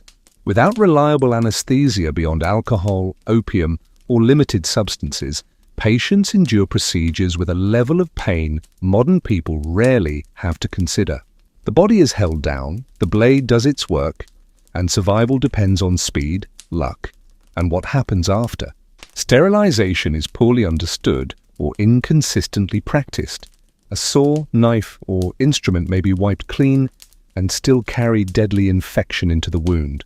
Amputation may save a life from one injury while opening the door to another threat that no one can see. A broken bone may heal badly. A wound may fester. A burn, cut, or tooth infection may become a crisis because the body is already tired and the tools are crude. The frontier turns small medical problems into tests of fate. Childbirth is perhaps the most frightening medical event of all. Women usually give birth at home, attended by a midwife if one is available, or by female relatives if not. There is little prenatal care, no modern monitoring, and often no way to know danger is coming until it is already inside the room. Hemorrhage, obstructed labor, infection, breech birth, and exhaustion can kill mother, child, or both. Many women enter pregnancy knowing that it may be the last journey their body ever completes. How different does motherhood feel when every birth carries the shadow of a grave? Maternal death leaves families shattered in practical as well as emotional ways. A husband may be left with children, land, animals, debts, food preparation, clothing, and grief all at once. Diaries and letters from the period often carry this quiet devastation, a life continuing because it has no choice. The overall health of frontier populations reflects all these pressures combined. Poor nutrition, hard labor, limited rest, infectious disease, unsafe water, primitive medicine, and repeated injury shape bodies long before old age. A person who survives childhood may still reach middle age already worn by chronic pain, missing teeth, damaged lungs, or untreated illness. Life expectancy looks low partly because so many children die, but survival into adulthood does not mean comfort. Those who live longer often carry the accumulated cost of the years in their joints, skin, lungs, and posture. The frontier ages people quickly because it spends them continuously. Beyond the body, another hardship begins to press more deeply: isolation. Modern life surrounds you with messages, news, voices, images, and instant contact, so constant connection feels normal. On the frontier, distance is not only physical, it becomes emotional, informational, and psychological. A letter may take weeks or months. It may be delayed, lost, damaged, or arrive after the news inside it has already changed. By the time a family learns of a death back east, the mourning there may already be over. News from the wider world travels slowly and often arrives distorted. A war, election, disaster, invention, or death of a public figure may be old information before it reaches a remote settlement. People live intensely inside local concerns because the distant world feels less immediate than the weather over their roof. For those who came from settled communities, the loneliness can be devastating. A woman who once had sisters, neighbors, church friends, and family close by may now spend long stretches with only children and work for company. If her husband travels for supplies or labor, the silence around the home can become nearly unbearable. Diaries from frontier women often mention loneliness in words that feel painfully restrained. They write of having no one to speak to, no female companionship, no adult conversation, and no relief from the sameness of days. What happens to a mind when its own thoughts become the only voices returning to it? This isolation sometimes becomes what people called prairie madness. The phrase can point to depression, anxiety, agitation, despair, or even psychosis brought on by loneliness, harsh weather, relentless work, and fear. Some people become violent, some collapse inward, some abandon their homesteads, and some never escape the pressure at all. Even where neighbors exist, visiting them is not simple. Several miles of distance can mean time, risk, weather, tired animals, or a walk that consumes hours needed elsewhere. Social contact becomes something planned around survival rather than assumed as part of the day. Churches become essential in ways that go beyond religion. They offer gathering, routine, news, comfort, mutual aid, and a sense that people are part of something larger than their own hard household. Even those whose faith is uncertain may attend because the community connection itself is a form of survival. Ministers, priests, and lay preachers often serve many roles at once. They teach, mediate disputes, organize help, comfort the dying, and lend structure to communities still forming themselves. In a place where institutions are thin, one trusted figure may become several kinds of support. Schools, churches, and meeting halls mark the shift from temporary camp to community. When people build these places, they are saying, in effect, that they intend to stay. The frontier begins to change when survival is no longer only individual, but shared and organized. Mutual aid is not sentimental here. It is practical necessity because no family can handle every emergency alone. A barn raising, a house raising, a harvest team, or a search party for a missing child can mean the difference between failure and survival. The myth later celebrates self-reliance, and there is truth in that. A frontier family must repair, grow, preserve, defend, improvise, and endure with little outside help. But pure independence is a fantasy because the hardest problems require neighbors. This tension shapes the culture deeply. People value personal strength because daily life demands it. Yet they also depend on community when fire, illness, harvest, birth, death, or disaster becomes too large for one household. The frontier teaches both pride and dependence, even when later stories remember only the pride. As another day begins to close, you feel the mental weight of this world more heavily than before. It is not only hunger or pain or danger, but the constant knowledge that comfort is fragile and help is uncertain. To live here for years requires more than strength. It requires the ability to keep meaning alive while hardship repeats. The people of the frontier are not superhuman. They suffer, complain, grieve, fail, leave, drink too much, fall ill, make mistakes, and sometimes break under the pressure. But many also adapt, cooperate, build, raise children, sing, pray, laugh, and continue in a place that gives them endless reasons not to. Night settles again, and the silence of the pre-industrial world gathers around you. No electric globe pushes back the dark, and no distant highway proves that help is near. The room, the land, and your own thoughts seem larger now, as if the day has shown you too much to easily forget. You wonder what drove people west in the first place. Was it hunger, ambition, desperation, land, faith, restlessness, or the belief that somewhere beyond the known world life might finally become possible? And once they arrived, what kept them there when the land answered hope with blizzards, sickness, loneliness, and graves? Perhaps the answer is not simple. Some stayed because they had no better option, some because they had already sacrificed too much to turn back, and some because hardship itself became tied to purpose. The frontier did not only destroy, it also offered a brutal form of becoming, where survival could feel like proof that life still belonged to you. As sleep approaches, images from the day follow you into the dark. A child carrying water, a woman preserving food by fading light, a doctor reaching for a dangerous remedy, a lonely homestead under too much sky. The real West is no longer a stage set in your mind. It is a human place, full of ordinary people pressed against extraordinary limits. And somewhere beyond the cabin, the same wind moves over trails, graves, farms, mines, rivers, and towns. It carries no judgment, no explanation, and no promise that tomorrow will be kinder.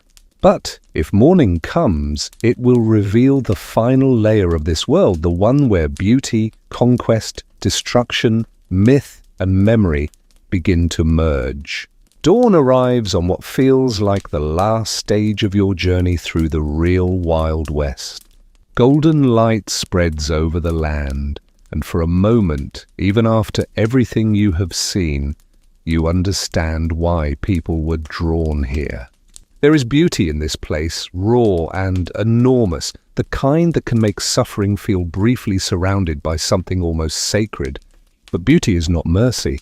The same landscape that stirs awe is also being cut, hunted, mined, fenced, diverted, and claimed with a speed that reveals the frontier mind clearly.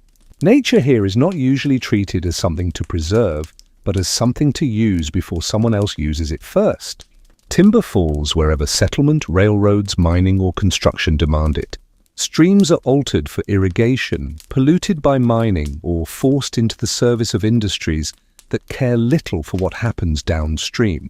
What looks like progress from one angle begins to look like damage when you follow the water, the soil, and the animals left behind. The destruction of the buffalo herds shows this most brutally. Once tens of millions moved across the plains, forming the center of life for many native nations.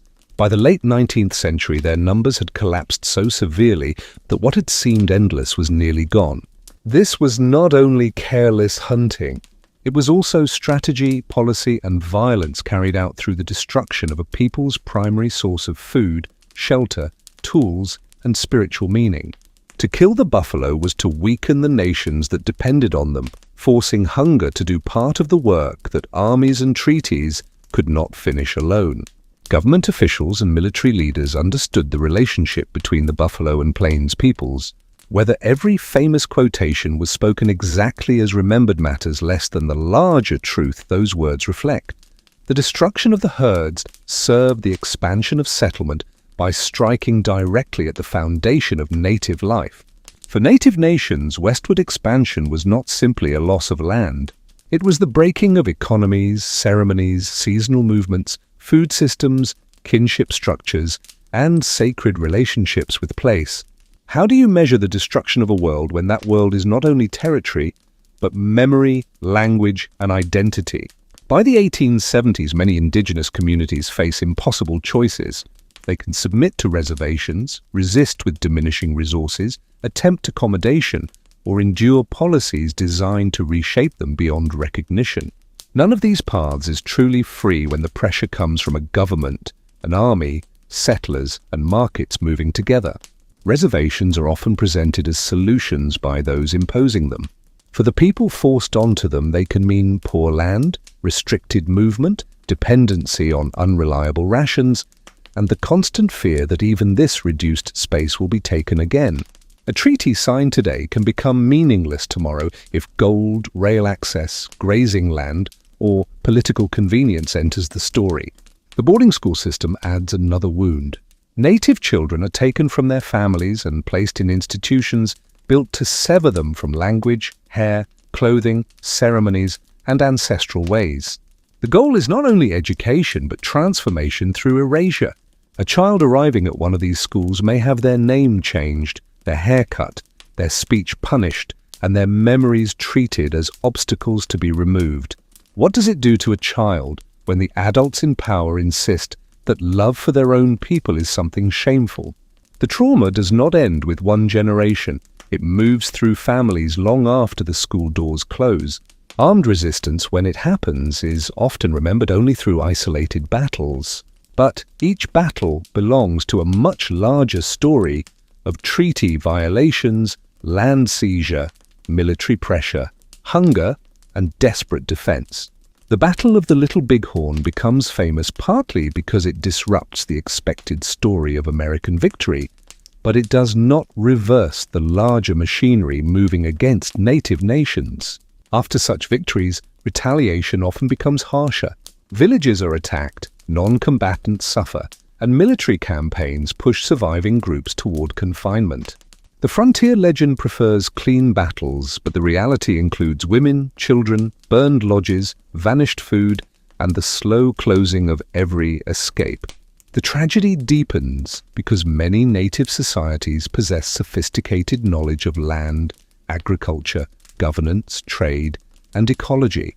They are not primitive obstacles in the path of progress, but complex nations with ways of living shaped over generations. The West might have become something very different if power had been willing to learn rather than conquer. Part of the conflict comes from fundamentally different ideas about land. Many native peoples do not understand land as a commodity to be owned, bought, divided, and sold in the same way settlers do. When one side treats land as a living relationship and the other as transferable property, even the act of negotiation becomes unstable. These tensions do not exist only between native peoples and white settlers. The West is filled with cultures colliding under pressure, each carrying its own hopes, wounds, languages, and claims. Scarcity and ambition make diversity powerful, but they also make conflict easier to ignite. Chinese immigrants are among the clearest examples of indispensable labor combined with brutal rejection. They help build railroads, work mines, run businesses, and sustain towns, yet they are repeatedly treated as outsiders no matter how essential their work becomes. When economic fear rises, they are often blamed, harassed, taxed unfairly, expelled, or attacked. The hostility eventually hardens into law. The Chinese Exclusion Act grows from years of anti-Chinese agitation in Western states and territories. A nation hungry for labor accepts the work, then writes exclusion into policy when the workers demand a place in the society they helped build. Mexican Americans face a different but equally painful dispossession. Many did not cross a border. The border crossed them, leaving their homes inside a new nation with new laws, new courts, and new power structures. Promises of property protection often fail when language, legal costs, intimidation, and fraud are used against them. Water rights become another site of conflict. Systems that are developed in arid lands under Spanish and Mexican traditions are challenged or replaced by legal frameworks less suited to the environment and less protective of existing communities. What looks like a technical legal change can become the quiet theft of survival itself. European immigrants also bring difference into the West. Irish Catholics, German Lutherans, Scandinavian Protestants, Eastern European Jews, and others form communities that preserve language, worship, food, and customs from older homelands. These communities can offer protection and belonging, but they can also become targets when nativist suspicion begins searching for someone to blame. African Americans moving west after the Civil War carry hopes of land, work, dignity, and escape from Southern oppression. Some become cowboys, soldiers, farmers, entrepreneurs, and community builders, shaping the West in ways the popular image rarely admits. Yet discrimination follows them too, often changing form rather than disappearing. Black cowboys in particular reveal how selective Western memory can be. They ride, herd, rope, endure danger, and perform the same essential work as others, yet the later myth paints the cowboy almost entirely white. How many people helped build the legend, only to be erased when the legend became profitable? Black homesteaders established communities in several Western territories. They pursue land and independence, but they often face hostility from white neighbors and unequal treatment under laws that are supposed to be neutral. The frontier promises reinvention, but it does not erase the nation's older hierarchies. All of these groups meet in towns and camps that are far more complex than the simple images handed down later.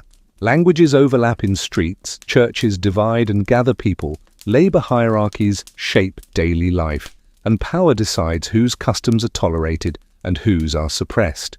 The West is not a blank space becoming American.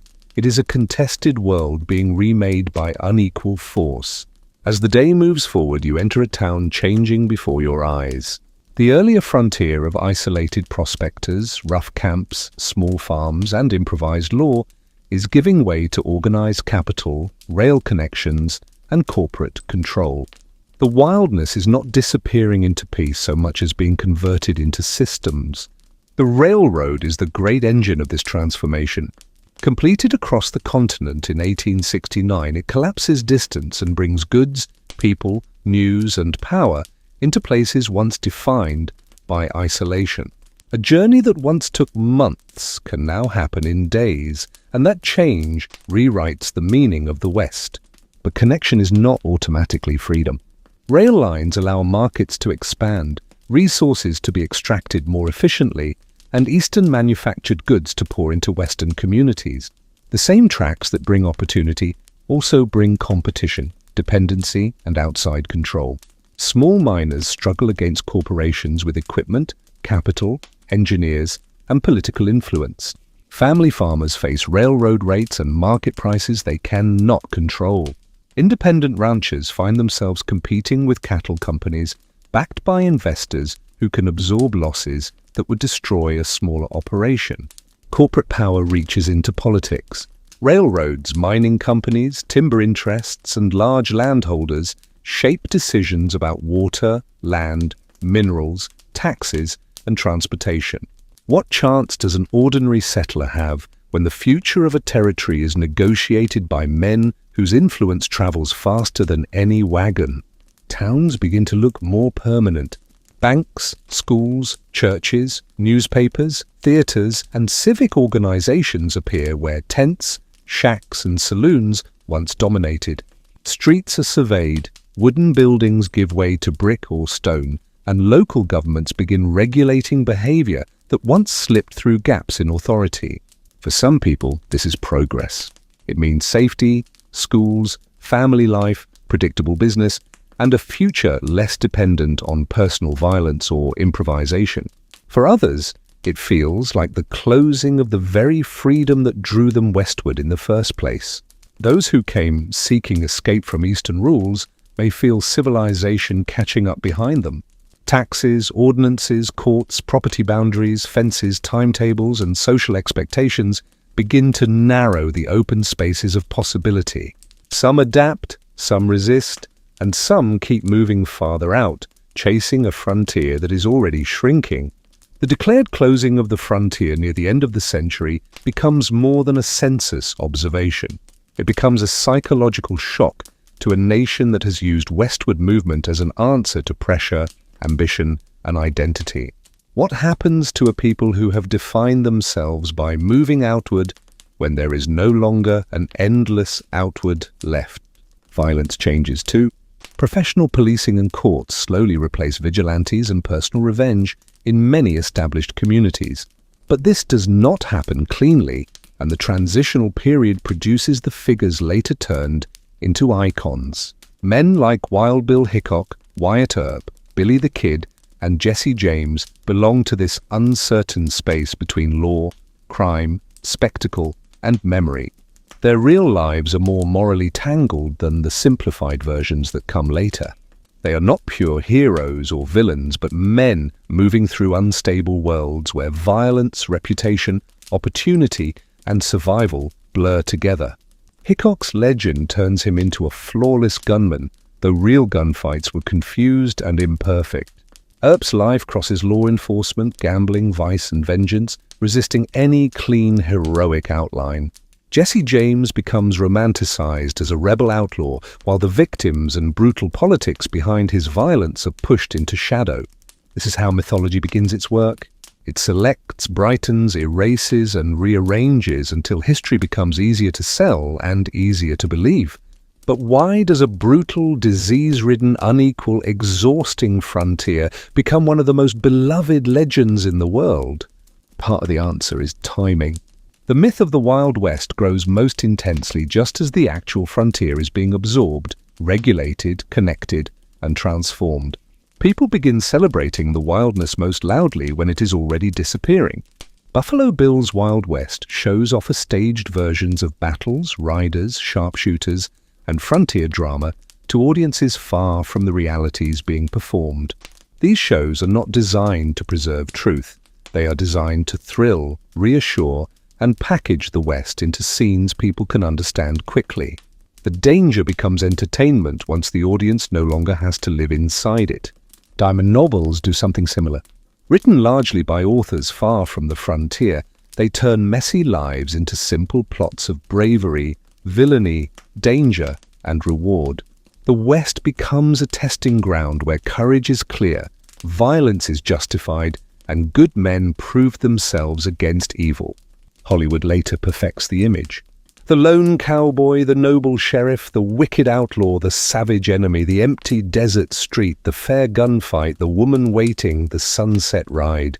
These images are powerful because they are simple, and history is rarely simple enough to satisfy that hunger. The myths serve emotional needs. They tell Americans that national character was forged in hardship, independence, courage, and righteous expansion. They suggest that conquest was destiny, violence could be moral, and civilization naturally replaced wilderness because it deserved to. But the real West refuses to fit inside that frame. It contains courage, yes, but also dispossession, exploitation, racism, environmental destruction, corporate manipulation, disease, hunger, and grief. The truth is not less dramatic than the myth. It is simply harder to turn into a clean, heroic story. As evening approaches, you feel the distance between legend and reality more sharply than ever. You have walked through the smell, pain, hunger, work, loneliness, danger, and moral complexity that the polished version carefully removes. The West was not a simple place where strong men made history. It was a violent meeting point of ordinary people, powerful systems, broken promises, and relentless land. And still the fascination remains. Perhaps it comes from the rawness of a world where every task mattered and every success had weight. Perhaps it comes from seeing human beings stripped of convenience and forced to discover what they could build, endure, or destroy. There is something magnetic about that kind of life, even when it is terrible. A fence repaired before a storm, a harvest saved, a child surviving fever, a wagon reaching shelter, a community raising a building together. These are victories modern life often hides behind systems. Would we admire the frontier so much if we had to admit that most of its victories were small, exhausting, and paid for in pain? The legacy of this world does not vanish when the frontier closes. Property laws, water conflicts, federal and state power struggles, land use patterns, and attitudes toward resources all carry traces of this period. The debates born in the frontier continue in different forms, even when the clothing, tools, and landscapes have changed. The tension between individual freedom and collective responsibility remains especially strong. The frontier teaches self-reliance because help is often distant, but it also teaches cooperation because no one survives everything alone. Modern arguments over government, community, land, and personal rights still echo with that unresolved contradiction. For native peoples, the frontier era cannot be remembered as national romance. It marks devastation, removal, forced assimilation, and the long struggle to preserve sovereignty, culture, language, and identity against policies designed to destroy them. Any honest story of the West must hold their perspective at the center, not as a footnote to someone else's progress. The same honesty must include immigrant laborers, black cowboys, Mexican landowners, frontier women, children, farmers, miners, and workers, whose names rarely became legend. Their lives carried the real weight of the West, far more than the handful of gunfighters later turned into symbols. History becomes truer when the camera pulls back from the duel and finally sees the whole town. Night falls on your final evening in the Wild West. The air cools, the sky darkens, and the sounds of an older America gather around you one last time. Wind moves through grass, a distant animal calls, and somewhere nearby, human voices fade behind walls that hold only a little light. You feel now that you could never again watch a Western film in quite the same way. Behind every clean street you will imagine mud, waste, hunger, infection, debt, and the long exhaustion of bodies pushed past comfort. Behind every heroic rider, you will imagine the unnamed laborers, displaced peoples, frightened families, and forgotten dead who made the real landscape complicated. Tomorrow you return to your own time. You return to clean water, medicine, refrigeration, light at the press of a switch, roads that are mapped, laws that usually arrive before mobs, and messages that cross oceans instantly. These comforts may feel ordinary now, but after the frontier, ordinary begins to look like a miracle built from centuries of accumulated change. You may also return with a strange sense of loss. Not nostalgia for the brutality, but awareness that many practical skills have faded from ordinary life. The ability to repair, preserve, grow, build, navigate, endure silence, read weather, and rely on neighbors has become less common in a world where systems do much of the work invisibly. The real story of the American West is not found mainly in gunfights or gold strikes. It is found in mornings when people rose despite pain, in kitchens where food was stretched through winter, in graves beside trails, in fields broken by hand, and in communities built under pressure. It is found in the human ability to continue, even when continuation is all that can be claimed. That story contains courage, but not the clean courage of myth. It contains cruelty, cooperation, beauty, greed, endurance, prejudice, invention, grief, and moments of tenderness that survived in unlikely places. The real West is more frightening than the legend because it is more human. The old frontier is gone now. Technology, population growth, highways, cities, suburbs, fences, dams, markets, and laws have transformed it into the modern American West. Yet echoes remain in regional identities, land disputes, cultural memory, political language, and the stories people still tell about freedom. Scholars, communities, and descendants continue working to replace simple myths with fuller histories.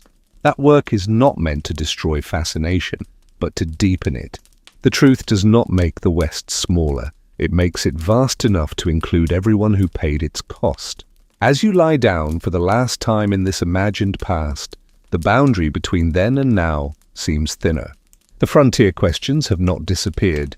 They have only changed their clothing. How do people adapt to harsh environments, share limited resources, form communities across difference, and balance personal freedom with collective survival? The stars shine above you with the same distant steadiness they offered travelers, farmers, immigrants, soldiers, native families, and lonely settlers a century and a half ago. For one quiet moment, you feel connected to all who looked upward from this hard land, wondering whether tomorrow would bring relief or another trial. The sky does not answer, but perhaps that silence is part of what made the frontier feel so immense. Sleep begins to take you slowly and heavily. The West around you is no longer the simple legend you arrived with, but a place both brutal and magnificent, shaped by vulnerability and resilience in equal measure. And as the final sounds fade into darkness, you carry with you the real lesson of the frontier.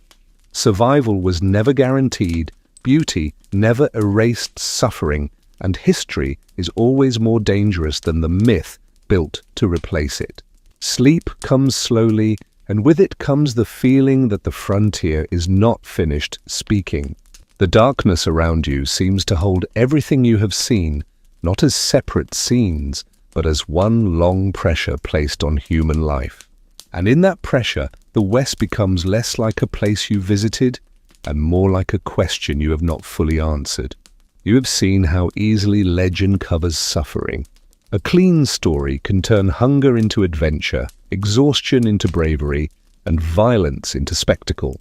But once you have imagined the real lives behind those stories, the polished version begins to feel almost too small to contain what happened here. The final truth is not that the West was only cruel. If it were only cruel, it would not have held people so powerfully, and it would not continue to haunt imagination generations later. Its power lies in the contradiction that a place could be breathtaking and brutal, promising and destructive, liberating for some and devastating for others. This is why the real frontier cannot be reduced to one emotional answer.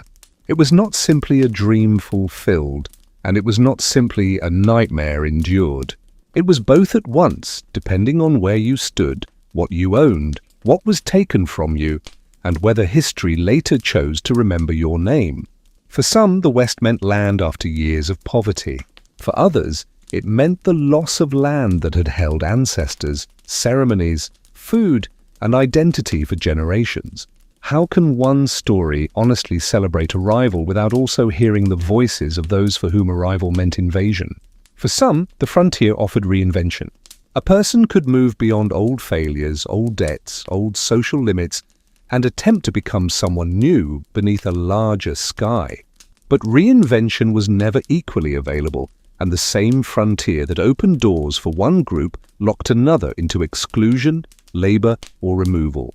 For some, there was dignity in building from almost nothing. A cabin raised, a field planted, a business started, a child taught to read, a wound survived, a winter endured. These small achievements may not look dramatic from afar, but inside them lived the real courage of ordinary people. Yet every achievement carried context. A railroad town rose because workers laid track through heat, danger, low wages, and discrimination. A ranch prospered because land and water were claimed within systems that often ignored those already connected to them. This is what mythology usually avoids. It prefers the lone figure because one person is easier to admire than a tangled web of labor, law, race, money, violence, and survival. But the real West was never made by one type of hero. It was made by competing needs pressing against the same land. As your imagined night deepens, you begin to sense how selective memory becomes its own kind of frontier. People continue fighting over what gets preserved, what gets softened, what gets blamed, and what gets forgotten. The past is not only behind us, it is still being claimed. The Western film, the dime novel, the staged show, the tourist town, and the patriotic speech all take pieces of reality and arrange them into something easier to consume. They keep the hat, the horse, the gun, the sunset, the wide street, and the idea of moral certainty. They leave behind the smell, the disease, the erased labor, the broken treaties, and the quiet terror of not knowing whether tomorrow would feed you. But perhaps that is exactly why the real story matters. Not because it destroys the legend, but because it asks for a larger imagination than the legend ever required. Can you admire endurance while also admitting exploitation? And can you feel the beauty of the land while refusing to forget what conquest did to it? The frontier also reveals something unsettling about comfort. Modern life protects you so thoroughly in small, invisible ways that you may not notice protection until it is removed. Clean water, antibiotics, paved roads, refrigeration, regulated food, emergency services, weather forecasts, and instant communication have changed not only survival, but the shape of fear itself. In your world, danger is often managed before it reaches you. On the frontier, danger sits close enough to touch, in the fire, the water, the weather, the animal, the stranger, the infection, the distance. The mind adapts differently when every ordinary object contains a possible edge. This closeness to danger creates skills, but it also creates wear. A person learns to repair, watch, carry, preserve, ration, read the sky, judge a horse, and remain calm when help is not coming. But the same person may become hardened by grief, suspicious from experience, and exhausted by vigilance that never fully ends. It is tempting to romanticize that hardness from a safe distance. You might imagine resilience as something pure, as though suffering naturally produces wisdom or strength. But hardship can also narrow people, frighten them, embitter them, and teach them to accept cruelties they would otherwise question. That is another truth the legend often refuses. Survival is not always noble. Sometimes survival requires compromise, silence, participation in systems of harm, or the ability to keep going while knowing that others are paying the price. At the same time, the frontier shows how stubbornly life can continue. People gardened, sang, married, mourned, traded, worshipped, joked, danced, taught children, buried the dead, and tried again after losses that would have seemed impossible from the outside. What is a human being if not a creature capable of making routine even in the shadow of danger? The silence around you now feels less empty than it did before. It feels crowded with unnamed lives, each one carrying a private version of the West that no single history can fully recover. A miner coughing in the dark, a mother watching a fever, a child walking to school in cold wind, a displaced elder looking across land that has changed beyond recognition. You cannot know them fully, but you can refuse to let the simplified version replace them completely. That refusal may be the beginning of a more honest kind of memory. The wind outside softens and your final night seems to fold slowly into dream. You are no longer only afraid of the frontier, though fear remains part of it. You are aware now of its scale, not just in miles, but in consequences that continue long after the wagons stop moving. The Old West shaped laws, economies, borders, industries, myths, and identities. It helped define what many people imagined America to be, and it also exposed what that imagination was willing to ignore. Every generation inherits not only the land, but the stories used to explain how that land was taken, worked, defended, sold, and remembered. That is why returning to the truth matters. A nation's myths can inspire, but they can also excuse. And the frontier myth, perhaps more than most, has been used to make conquest look inevitable, violence look righteous, and inequality look like the natural result of courage or weakness. The real story is harder, but it is also more useful. It teaches that survival depends on systems as much as individuals, that freedom for one person can become loss for another, and that courage can exist on every side of a historical wound. It asks you to hold complexity without turning away. As sleep draws closer, the images become quieter. The lantern in a cabin window, the dust along a wagon trail, the worn hands of a laborer, the empty place at a family table, the stars above a land that has seen too much. None of these images needs exaggeration because reality has already given them weight. You understand now why an average modern person would struggle to survive here. It is not only because the work is hard, or the food plain, or the medicine primitive. It is because the entire structure of life demands a kind of alertness, physical endurance, practical competence, and emotional acceptance that modern comfort rarely trains. But the point is not to mock the modern person. The point is to recognize how much of safety has been built, and how many people before you lived without it. What you call normal would have seemed almost supernatural to someone trying to keep a lamp lit in a leaking cabin a century and a half ago. And perhaps that recognition changes the way you return. A glass of clean water becomes less invisible. A warm room, a locked door, a doctor, a message sent instantly, a meal kept cold until tomorrow, all of it begins to feel like history made practical. The frontier, stripped of romance, does not ask you to envy the past. It asks you to see it clearly enough that admiration, sorrow, criticism, and gratitude can exist together. Only then does the West become more than entertainment. It becomes a mirror held against human endurance. Your breathing slows. The imagined night around you opens into that vast, dark sky again, scattered with stars that belong equally to the past and present. Somewhere in that darkness, the last shape of the frontier waits, not as a place to conquer, but as a memory asking what kind of future people build after surviving what came before. And then finally, the journey begins to loosen its grip. The hard ground, the cold cabin, the distant animals, the mud, the hunger, the graves, and the impossible beauty all fade into the edge of sleep. But one thought remains clear as everything else dissolves. The real Wild West was never a simple adventure. It was a human trial written across a continent.